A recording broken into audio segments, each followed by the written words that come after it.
السلام علیکم.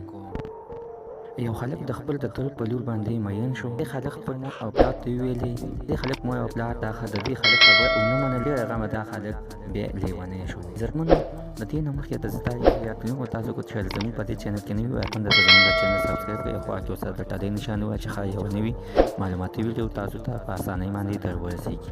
عزتمنو، دا خلک په خپل تره کور ته تلو راتلو، د دغه د تلو لور به ورته اشارې کولې. دا اخلاق یې دومره کو چې په ځان باندې مین کو.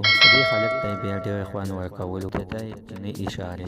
خلک دا فکر کولو چې ځکه خیل دا جینۍ به ماته حتما راکوي، ولې چې دا خو پردی څوک نه ده او خپل د تره لور مې ده.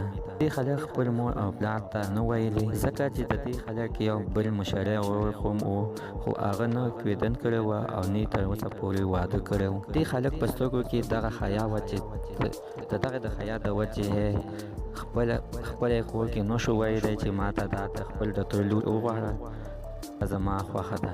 چې څه ټیم کې د مشري ورته کوېدن وکړله، خلک ډېر سخت خوشحاله وو، ځکه خیر چې دغه د خپل د تره لور به او واده به ورسره بیا وکړو. ځکه چې د دغه د وجې پیله یې کور کې نه ویلې چې پیله یې خپل بل مشر ورور په کور کې و، چې هغه کوېدن وکړله. خلک بیا څه متپاس مشر ورور کوېدن وکړه، نو دوی له غونتې کازدار شو. نو دې خلک بیا د دغې د حیا د وجې هم کور کې غږ نه شو کولی، ځکه یې نه شو ویلی چې زه مشري ورور مې کوېدن وکړه، دې سره هم ډېر زیات کازدار شولو چې دا قرضې چې خلاص یې کړو. نو بیا به مې خپل مور او پلار ته ویم چې دا دې د تره لور راته اوس وغواړه. څه وخت بعد وخت تېر چې په دې کې دغه قرضې خلاصې کړې. دا خلک بیا خپل مور او پلار ته کېناست، ورته ویلې چې ما ته مې دا خپله د تره لور وغواړه، چې دا زما خوښه شوې ده او خوښه مې ده. دغه خلک او پلار دغه د جینۍ پلار سره ورانو ته یې نه غوښتله.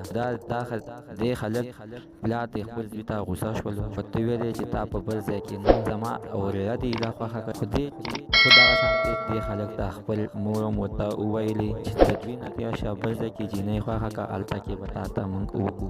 دې خلک مور او پلار ډېر ظالمان وو چې دغه جینۍ یې ورته ونه کړله. خو دې خلک په هره شپه مور او پلار ته ویلې چې مور پلار خو ما دا جینۍ ونه کړه، نو زه بل واده نه کوم. دې کې میاشت دوه تېر شول، دې جینۍ پسې رشته راغله. دا جینۍ یې هغه کسانو ته ورکړه چې چا ورپسې رشته راولېږله. دې خلک ته پته ولګېدله. خو دې خلک بیا شپه ورځ دا فکرونه شروع کړل چې دا جینۍ به یعنې زه څنګه خپله کړم. په دې فکرونو کې د ده 2-3 میاشتې نورې هم تېره شولې.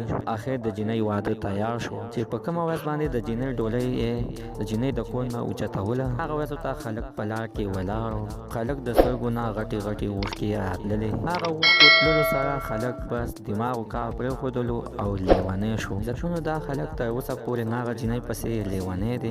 عزتمنو، د دغه خلک او مور او پلار بیا ډېر افسوس کولو چې نه خو مې یو زوی دغه شانتې په عاشقۍ کې خراب شو. عزتمنو، کله د خپلو بچو سره داسې ظلم مه کوئ چې ستاسو د یوه ځای کې یو زوی یا لور عاشقه شي، حتما ورسره هغه کس سره واده وکړئ، ځکه چې د دوی به بیا ټوله زندګي تباه شي. دې زندګۍ ذمېوار د مور او پلار دی. حتما که زموږ دا چینل تاسو نوي سبسکرایب کړئ، حتما د سره چینل سبسکرایب کړئ او خوا کې ورسره د ټلۍ نښان ووهئ، ښایي یوه نوي معلوماتي ویډیو تاسو ته په اسانۍ باندې در ورسېږي.